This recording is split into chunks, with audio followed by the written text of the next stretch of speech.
साजन digital recording studio Bakhtiyarpur Patna. रे बंदे सवर की छावनी रखल चौकीदार रे बंदे सवर की छावनी रखल चौकीदार रे चौकीदार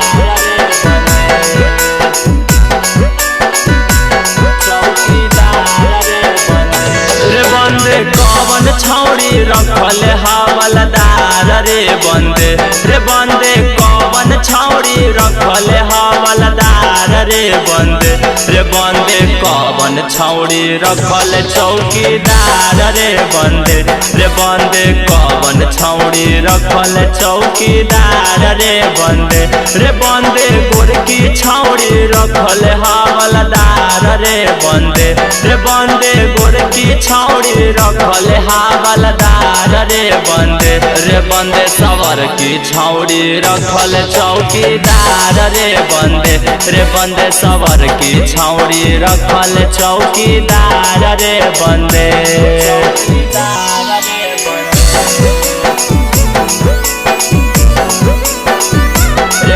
सवर की छौड़ी रखल चौकीदार रे बंदे सवर की छौड़ी रखल चौकीदार रे चौकीदार रे चौकीदार रे बंदे कौन छौड़ी रखल मास्टर होशियार रे बंदे कौन छौड़ी रखल मास्टर होशियार रे बंदे कौन छौड़ी रखल डॉक्टर कुमार रे बंदे कौन छौड़ी रखल डॉक्टर कुमार रे बंदे गोरकी छौड़ी रखल मास्टर होशियार रे बंदे गोरकी छौड़ी रखल मास्टर होशियार रे बंदे सवर की छौड़ी रखल डॉक्टर कुमार रे बंदे सवर की छौड़ी रखल डॉक्टर कुमार रे बंदे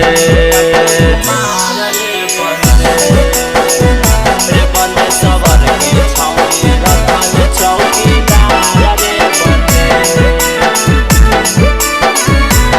बंदे सवर की छौड़ी रखल चौकीदार रे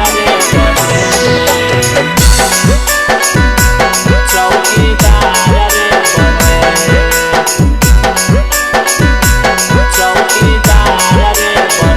रे बंदे कौन छौड़ी रखल राइटर यार रे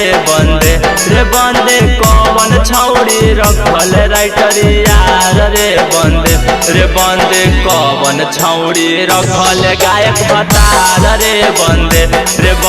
कौन छौड़ी रखल गायक भतार रे बंदे गोरकी छौड़ी रखल राइटर यार रे बंदे गोरकी छौड़ी रखल राइटर यार रे बंदे सवर की छौड़ी खोजे दिराबा भतार रे